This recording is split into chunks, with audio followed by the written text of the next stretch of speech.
a surprise divorce, and I just had the rug pulled out from under me. I almost had to like pull over, write it down, because it was such a light bulb moment for me. That alignment is when your priorities and your actions match. I've also learned that vulnerability is a superpower. But imposter syndrome is for real. Actually almost got me. So middle of my journey to becoming a coach, stopped. It's like, what right did I have to tell people anything?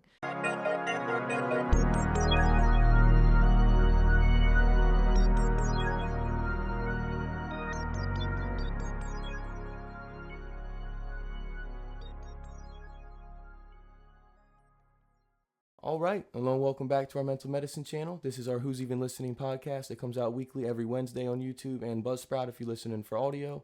This is Season 2, episode number 49 with our very special guest, Naomi Kreske. Thank you for joining us. Yeah, thanks for having me. Absolutely. Thank you for taking the time out of your day for coming on. Yeah. Thank you. And before we always start, I always say ELE is always our message and mission here. ELE, everybody love everybody. And let's try to do our part and make this world a better place. Spread love, spread kindness, and forgiveness. We need to hopefully do our part here. And hopefully we're influencing others to hopefully at home want to do that as well. But Naomi, before we start, I always ask our guests the same thing before we start. Go ahead and just give us a brief introduction of kind of who you are and what got you to where you're at today. What got me to where I'm at? That's a fun little journey. Yeah. But who I am. I am a mother. I have 3 kids and 1 stepson. I have 2 grandbabies. Remarried 4 years ago, and finally, like, hitting my stride in life. I love the fact that I'm turning 50 in a couple weeks, and I'm like excited about it. Dang right, that's a good thing. I thought I was gonna dread it, but I love astrology, tarot. I love all the woo-woo things, and I have hit my stride now, and I've become a certified life coach. Okay, gotcha. Which I am loving, finally finding that thing that I'm like super passionate about. That you gravitated to. Yeah. No, we all need to find that. Absolutely. Yeah. And sometimes it happens early, sometimes it happens, when you're Correct. 40s, and never know. You never Correct. know. And like you asked like what has gotten me here, the Hot Mess Express is what's gotten me here. Yeah, well, we're going to get into that. There's a lot to dive into for sure. No, that's perfect. I think that's a good way to start for Yeah. sure. So, obviously, I want you to dive into, first of all, how long have you been getting into life coaching now? Has it just started, or I meant to ask you So, that I was certified 2 years ago. Okay, 2 Yeah. years. Okay, Yep. gotcha. So you've been doing it for 2 years now. Yep. Okay, fair enough. So I guess let's get into the hot mess chapter. Let's start there. Okay, Since yeah. you brought that up. Let's start there. So looking back now, what did the season, you can get into kind of what made it the hot mess for you? Obviously, let's talk about before you got to where you're at now. Obviously, Yeah. let's talk about you're happy for the journey you're on now. Yes. But before it got to that point, let's break it down there. Like what really kind of stirred the pot for you, and what really was the big issues that you had to go through to get to the point you're at now? So everybody has like trauma in their lives, and my big T trauma was a surprise divorce. Okay. Yeah. And a fair lot enough. of people are like, how can you be surprised by a divorce? That's a good point. Yeah, that's a very good point. And I thought I had that white picket fence life. I mean, I did. I did. fair enough. I had at the time I was a stay-at-home mom. I had 3 kids under 5 years old, and my husband at the time, decided to have an extramarital affair, and I just had the rug pulled out from under me. I understand. Yeah. So finding out that, and taking the next year to try to make it work, and it just didn't work. I had 10 years into this marriage. Okay, yeah. That's And not so like out of nowhere, my life was completely like just ripped. The rug was ripped flipped right out. out. Yeah, 100%. Yeah. Yeah. It was wow. crazy. So yeah, that's that. Obviously, regardless, that was the tipping point. I'm sure. Oh, for you, for sure. To where you had to just kind of just recycle everything and figure Yeah. out where to go from there. Yeah. No, I mean, like my identity of who I was, it was like Yeah. I was no longer the wife, and now I'm like this single mom, and it's like I went into survival mode. yeah, that's what hardcore. you have to at that point. You got no choice. No, Yeah. God bless you. No, that's awful. Obviously, Yeah. I don't wish that on anybody, but. No, but the surprise aspect too, like you said, I mean, obviously there's a lot of times where people kind of can feel divorce coming. Like a lot of times it's, Sure. You can obviously kind of feel Yeah. the tension there, and it, you see something so you can kind of have an idea. But no, I think it's better that way, because I think you slowly you kind of gravitate to it. But when you get hit like a train like that, it's even harder to react to it because you got no time to react. Yeah, because our relationship wasn't broken. It was him that was broken. Like he had some some really big internal demons that he was struggling to deal with, and I tried to help him as much as I could. But when you're raising 3 little babies, it's kind of hard. So much you can do. Correct. Yeah, time's not easy to just give away at that point. No. I completely understand that. And then talking about survival mode, because we brought that up a lot on this podcast. A lot of ladies we've had on, they were just talking about, sometimes you don't even realize you're in it, and the whole time. You don't. And it's like completely, just shocks you one day, and you're like, whoa, what the hell? Exactly. So can you maybe touch on that, and maybe what was the moment for you that you realized you were actually in it? Yeah. How long did it take to realize you were in it? It took me a long time, and it's one of the things that I've struggled with, accepting, because I was on the Hot Mess Express for a long time. Yeah. It was probably like 10 or 12 years. I was in this survival mode, and I didn't even realize it. Yeah. And the thing for me that I finally realized that I was on survival mode, it's like a show. Yeah, no, fair enough. Should be. It should be. Was finding out what the law of attraction was. Okay. So once I figured out what the law of attraction was, I was like, holy shit. Yeah, it changed everything for you. Yeah. Fair enough. Because I was the one that was in my own way. Mm-hmm. And I was the one who was,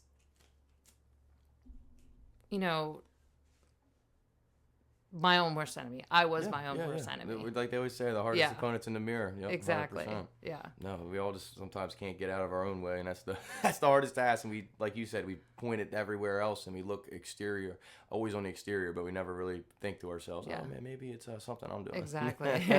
But no, it takes some awareness, really. Yeah. I think that's what it boils down to.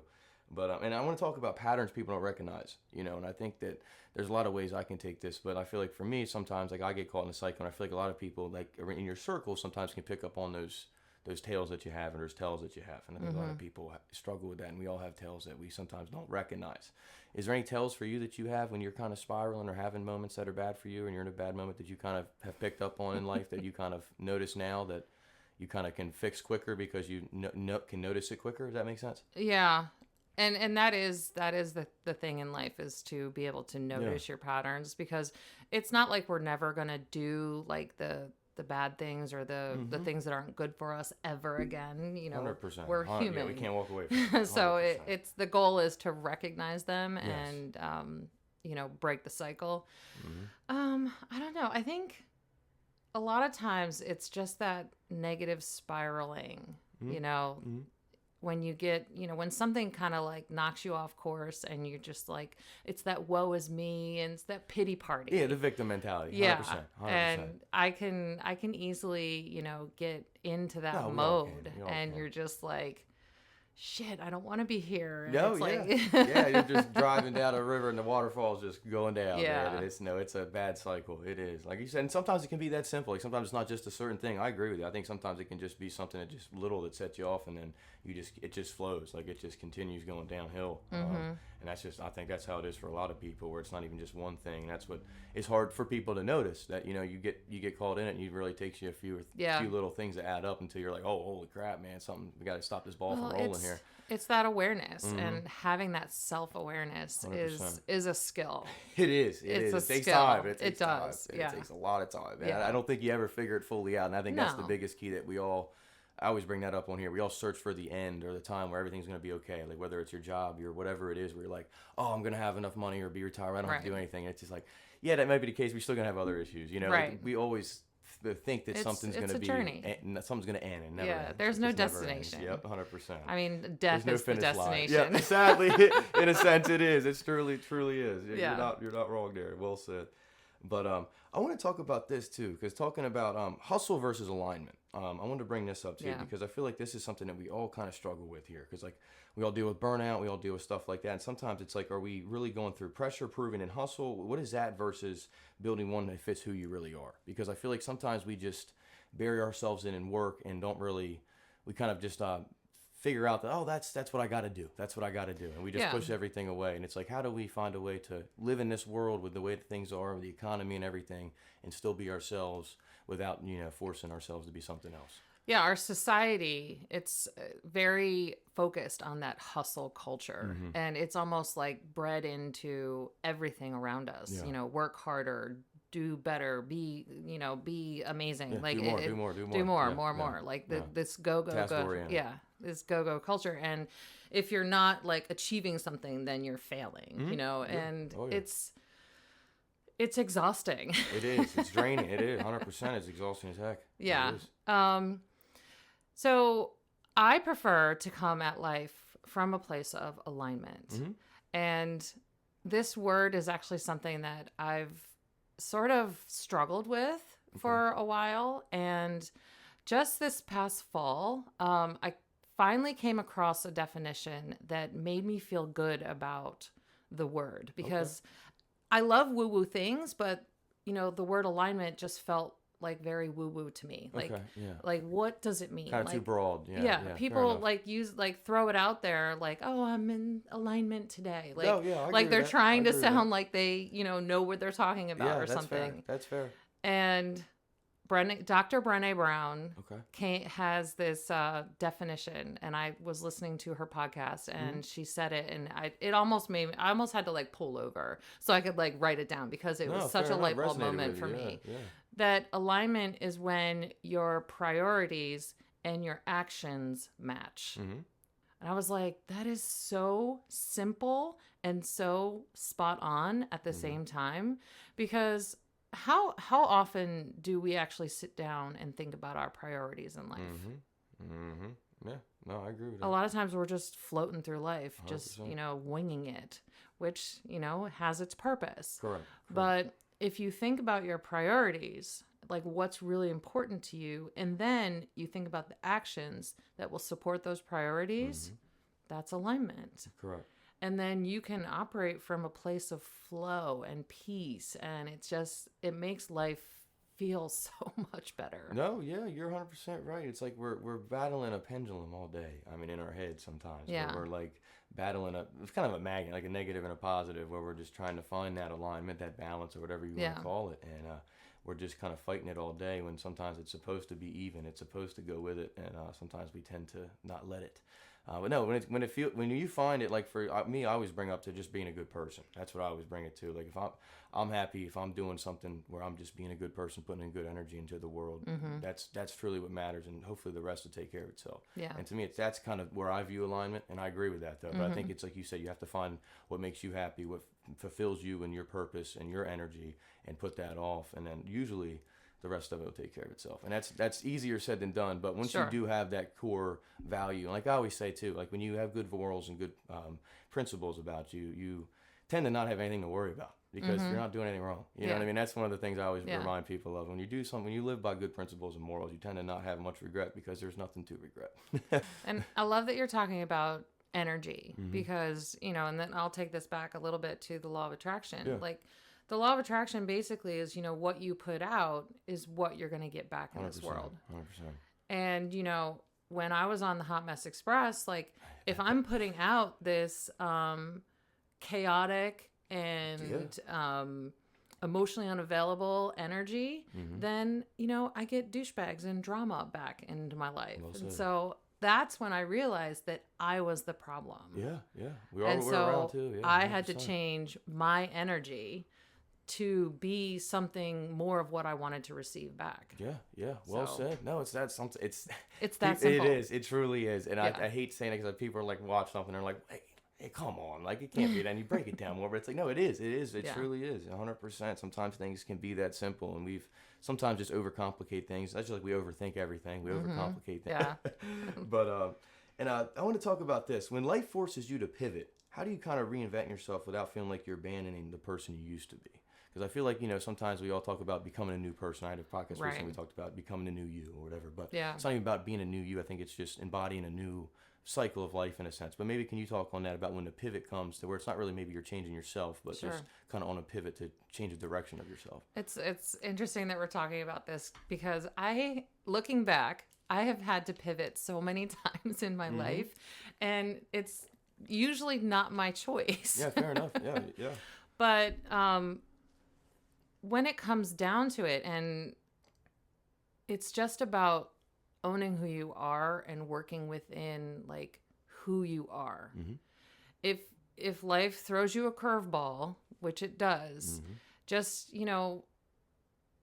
maintain that core, like that who you are, and just go with it. Because again, if you're putting out unauthenticity, then that's what you're going to get back. Correct. So, embrace the pivot and just be you. Yeah, 100%. And we're all sometimes scared to do that. Yes. That's the hardest part in this world. It's like, that's what I always try to tell everybody. When you be yourself, and like you said, it creates so much less stress in your life too. Where you're not trying to overthink things. You're not trying to be something you're not. And you can just live. Like you said, begin to a flow state almost because you're just yourself. And there's nothing to hide.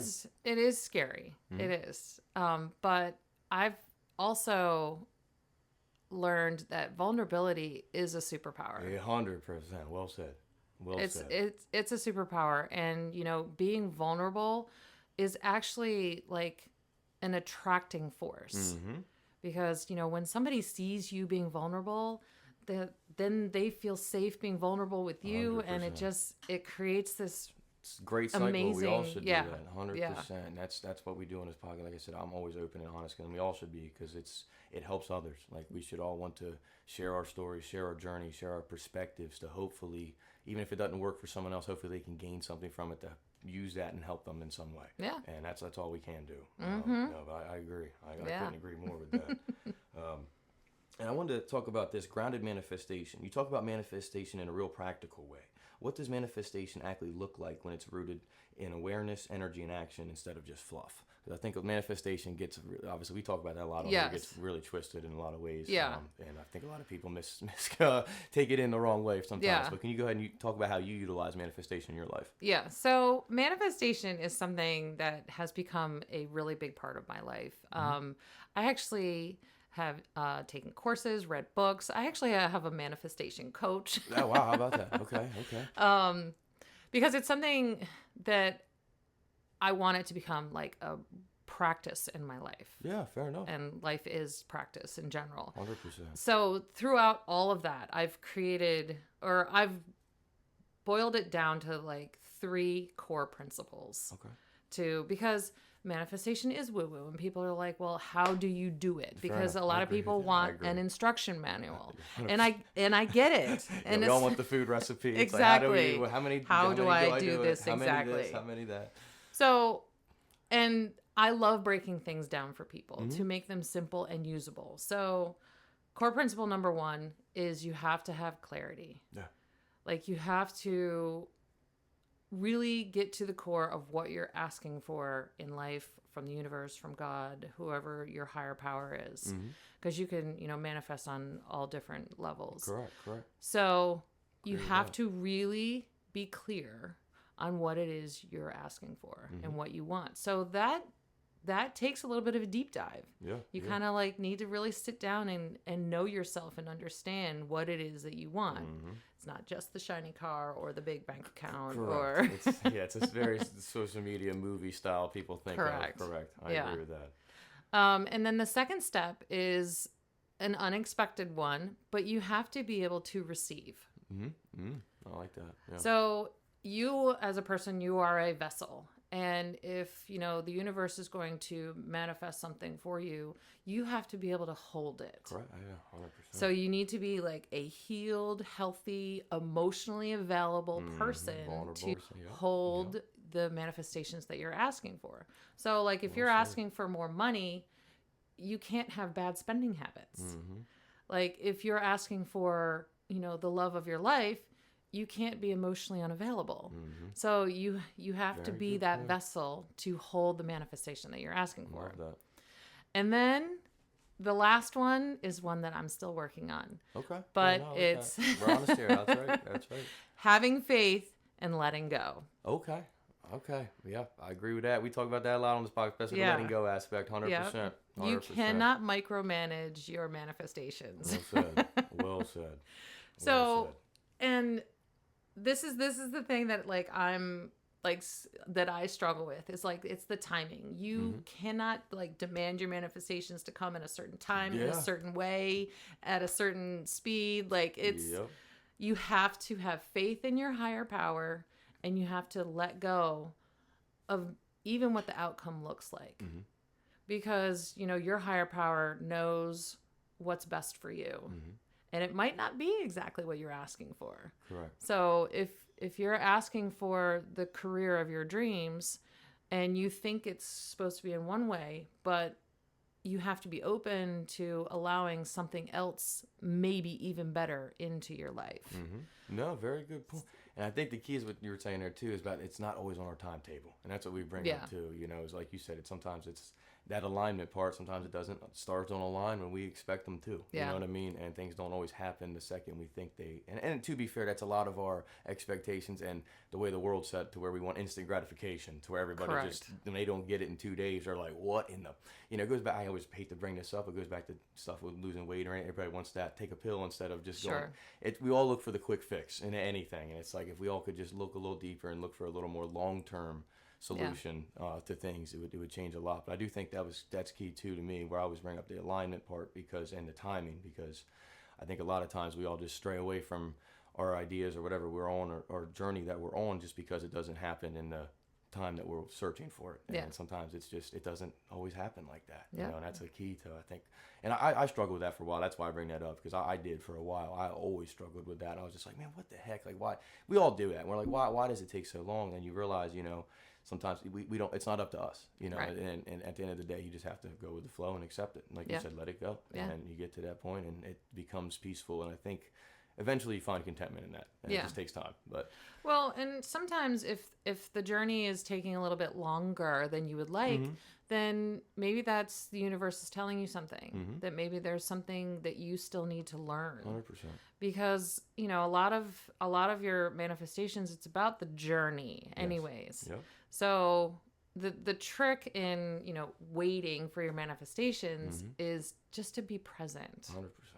In the moment. Yep. In the moment. Yep. I agree. That's because every moment of every day is a gift. And I know that's easy to say when things are going pretty good. Correct. When life sucks, it's hard to be in the moment. 100%. And we're not going to sugarcoat that. It is. Yeah. It's like you said, it's a journey, and sometimes it's being as okay with the good as we are the bad. And I think that's the task, the ultimate task, to have the perspective of when it's bad to still view it. That's why I always try to bring it to a game. Like I always try to, I'm told you I'm a UPS driver, and I always treat things like a game, and to make it fun. You have to find a way to make things appeasing to you during the day, even if they're not. And I feel like that's the trick too to your mind. It's not that you're making it a not reality. Not like you're living in la la land, but as in you're tricking yourself to still be in the moment, still be in what you're doing, but find a way to deal with it in a good, positive way instead of be mad at it. You know, and I think the more we do that, the better things are. Well, that's I mean, that's gratitude in general. And gratitude is a really cool practice, especially for when you're trying to help your mindset. Because you know, mindset is your energy, and your energy is what you're putting out into the universe, and you know, all law of attraction, everything all goes in hand in hand. And recently I was working with my sister. She was struggling through a career change, and I was like, all right, let's try this. Because I love gratitude is like this thing right now. Everybody's like, oh, be grateful, be grateful, be grateful. And I was like, yes, I get it, but it's kind of surface level when you're like, oh, I'm grateful for my house or my dog or the food on my table, blah, blah, blah. So with my sister, I was like, let's try being grateful for the hard things. So intentionally finding gratitude in her career at the time. So every day we would list 3 things, and you know, I had my thing I was struggling with, so we would list 3 things of the thing that was hard. So this is training your brain to find the good things in the bad situation. 100%. That's a good point. I know, I like that. That's smart. No, yeah, and like that's a very good way to look at that. Yeah, we all do immediately go for gratitude. Like, oh yeah, I'm thankful for my family. I'm thankful all the things that we're obviously we know and we're certain of. But it's like we never tend to yeah, I'm grateful for having to go take the trash out. Like that sounds stupid one, but get what I mean. The things we don't really bring up. That's a very good point. And I think we don't really even train our mind or tell ourselves to do that. So that makes complete sense. I think that's a good practice for anybody to do, honestly, because I don't think anybody really does that much at all. And if they do, I'm sure we could do it more. Yeah, and to bring that back to manifestation, like if you're training your brain to find the positives in a negative situation, then the universe responds to that positive 100%. Energy. So it all works together. Give and take. No, just put it out. No, that's what we say here. Just put out good energy, and hopefully that's all we can do. And that's all. As long as we're doing that, we're doing our part. And the rest, that's all we can control. We can only control what we can control. Yeah. But and I want to talk about this too. Choosing yourself without guilt. How do you choose yourself when guilt immediately shows up and tells you you're doing something wrong? Because I feel like sometimes, we all want to do something, or say like we're in our job and we want to just take a day to ourselves or something, and we almost feel that guilt creep in. It's like, oh, I should go to work right now. But it's like, how do you kind of weigh that balance between when do you have to kind of stand up for yourself and do something for yourself, or how do you kind of weigh with that? Yeah, I mean, I think that's something that everybody still struggles with. Yeah. Especially for me as a mom, there's definitely mom guilt. For sure. But giving yourself the permission to not feel selfish for doing something for yourself is very freeing. Yeah. And it's just something that you have to practice at. It's not something that is going to feel right. No, like I agree with the that. first time you do it, the second time you do it, the 10th time you do it. It's just, it's something that you're going to have to. It might not ever feel, Right. But in general, like, neuroscience, you've got these pathways in your brain. And, if you want to rewrite a pathway, it takes time. It takes practice. So it's just something that you're going to have to practice. No, yeah. It's not one thing you can tell yourself. I agree. Yeah. I think we all convince ourselves that, that we can just tell ourselves something and it'll work. But obviously, like you said, it's just a process of doing it. Yeah. But no, I agree. And I think we all struggle with that. It's it's sometimes just not being so hard on yourself is the other part of it. I think it's just that sometimes we're so. And one thing my dad always says this to me. He's like, sometimes we need to treat ourselves like we would our best friend. And sometimes we forget that, and we really do. Would you tell your best friend, to suck it up or whatever? Probably not, so you might, depends on the situation, but you get what I mean. So we sometimes need to treat ourselves as we would our, best friend or significant other. Yeah. But I think that's a reminder too. But I wanted to talk on this too about hitting your stride later in life. So obviously we're approaching now.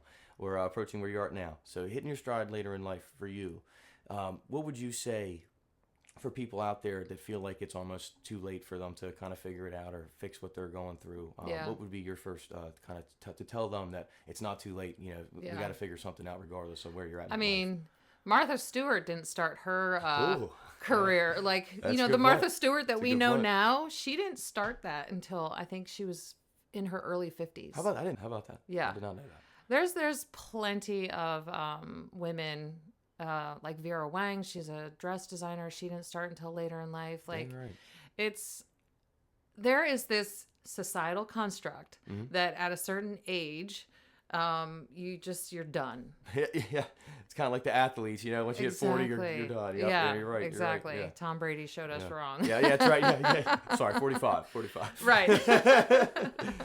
But it's, I kind of started this career pivot in my early 40s. Okay. And I struggled with that exact concept. I was like, what right do I have to start over in my early 40s? I thought I was too old. What am I doing kind of thing, yeah. And it was just, and that was one of the first things. I had a coach at that time that she was like, all right, we gotta fix this because this mindset is A, it's not going to serve you, and B, it's completely wrong. I mean, we are living much longer. Like we're living into our 80s, 90s, 100s. Yeah, who knows with technology? Like, exactly. Right. Like you're living for a long time, so you are not done at 40s and 50s. Well said. Yeah. A lot of people could freeze us. We could live for. Who knows? Yeah, exactly. But a lot of people are starting over in their career in midlife. They're starting over in their marriages in their love life in midlife. Like there's no time limit anymore. Yes, that's a very good point. Yes. Yeah. I think, and that's a whole key. I think we all put a time stamp on everything. For example, like you got to be married by this time. You got to have a kid by here. It's like why? I mean, there's no, it's different for everybody. Just like age is always a number to me. Like I said, some people are wise beyond your years. Some people are, wherever you are. Some people that are 21 are wiser than a 35-year-old. Some, so I think age is a number, so you never know, and vice versa. So obviously I always bring that up too, but like you said, we don't know when the end is, and all we can do is just do what we're doing now. And it goes back to, it doesn't matter what time you're at or when it is, you make that shift, do it, and do it. I think we all just get so stuck in that stereotype of that it's got to, be a certain timetable. And I think we all live in a, like you said, the expectation of, like I think most people realistically in their head think they're going to live to their 70s or 80s. And like we think that, but it's like we don't know. I could be extended, that could be less, but it's like just make that shift now. We don't, none of us know if it's the right time or right. We don't know. All we can do is just act on it, and that's the key. And that goes back to manifestation. We can talk all these things. That's why I always say we can say everything, but at the end of the day, if we don't act on it, it don't mean anything. It don't mean anything. But imposter syndrome is for real. Like it actually almost got me. So like in the middle of my journey to becoming a coach, I stopped. Okay. Because in the middle of my certification, there was a time where you have to start actually practicing on real people. You can't just read the textbooks and talk about it. You actually have to practice to get your credentials. And I got so caught up in imposter syndrome that I actually stopped. Really? Yeah. I couldn't do it. I was like, what right did I have to tell people anything? No, fair enough. It was It's a good point. It was very it was really hard to get past that. Yeah. But that's a very good so point. I paused for like a couple years, and then I finally went back to it, and I was like, this is my calling. Like I know that my value is more than, just a piece of paper or a certification. So I was like, I got to do this. So I respect that. You just have to be brave. No, I respect you saying that's a good point. That's a very good point. 'Cause I feel like, especially depending on the type of person you are, personality you have, I could see a lot of people. That's one thing I didn't really ask you. That's a good point about struggling with thinking about how do you get the not even confidence really, but the feel that you have the validation to almost teach somebody else how to live their life. That's a good point, because I think it's hard to get to the point. I think it's just almost a perspective where you're not even telling them. It's just you're giving advice. Like obviously, I don't know how you view it, but I always try to say, like, no matter what I always say, you still have to do it. You know what I mean? So like at the end of the day, we can only say so much and do so much for someone. That's why I always try to remind myself, like, for example, I would want to help everybody. I would do anything to help someone. But at the end of the day, we can only do so much. We can only stretch ourselves so far. Yep. And, at the end of the day, if somebody doesn't willing to do the things that are, needed to get to that point, we can't only do that. We can't do that for them. Yeah. So I guess my question to you is, I want to ask is, as a coach, when you're in that situation where somebody's, really needing that help, but they're kind of not putting the work towards it, how do you kind of view that? And how do you try to, get them going and get them kind of moving and get that ball rolling to get them kind of getting those actions? Yeah. Out? So, you have to figure out what's blocking them. Yeah. So there's a resistance there, because, and I have a client right now, and she's very good in our sessions, but then in between our sessions, it's like she stalls. Okay. And so we've been talking recently about where the resistance is coming from. So a lot of times that stems from, fear, fear of failure, fear of success, the imposter syndrome. So it's about finding the specific block that's holding you back. Fair enough. And so, that's obviously it's going to be specific to everybody. Correct. Each one's different. But 100%. As a coach, I don't want to give her the answer. So it's my job to ask the right questions. Okay. So, my clients have those beautiful aha moments all to themselves. Okay, fair. No, I like that. That's a good way to put it. No, I think that's the perspective too, where it's like you almost kind of let them eat on it and manifest on it, and then let them kind of work with what you give them instead of forcing it down their throat in a sense. Because I think that's what a lot of people, I feel like, with life coaching, we're all getting that in our head, a stereotypical, like where you're at a personal trainer, like screaming, I do this, do that. It's not that way. You know what I mean? I think it's very depicted in a different way, where you're really just giving, I think, advice and helping someone instead of just getting that stereotypical, it's not someone just down your throat yelling at you, hey, do this. I'm there to bring it out of you. Mm-hmm. You know, you're not broken.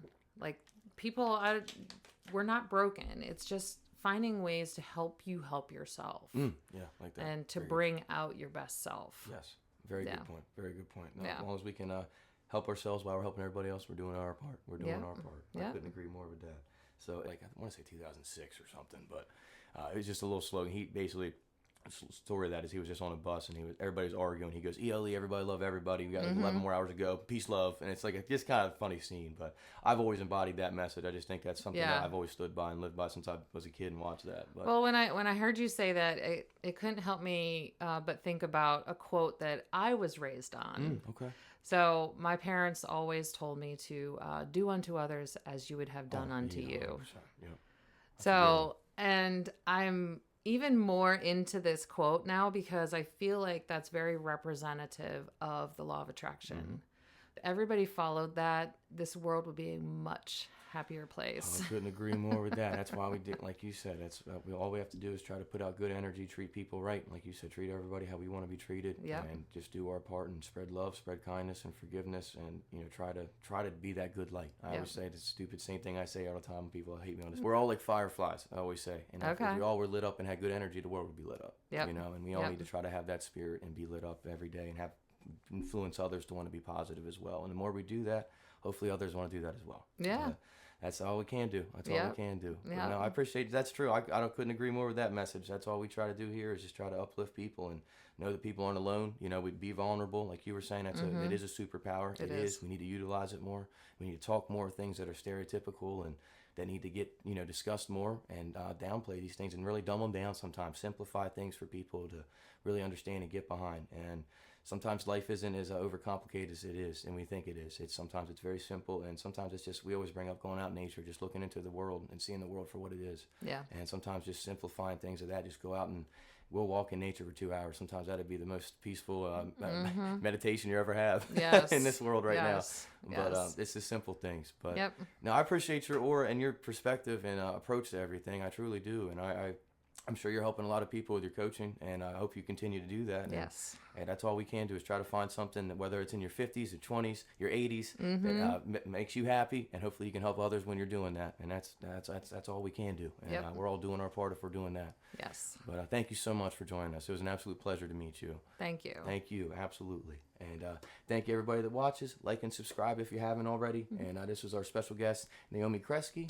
She was awesome. Thank you so much. And thank you, everybody that listens. ELE, as we always say, everybody love everybody. Let's try to do our part and make this world a better place. Spread love, spread kindness and forgiveness. And hopefully we're doing our part over here to hopefully influence others to want to do that as well. And we will see you again next Wednesday. This is Who's Even Listening Podcast, Season 2, Episode number 49 on the Mental Medicine Channel. And this is the Mental Medicine Crew signing off.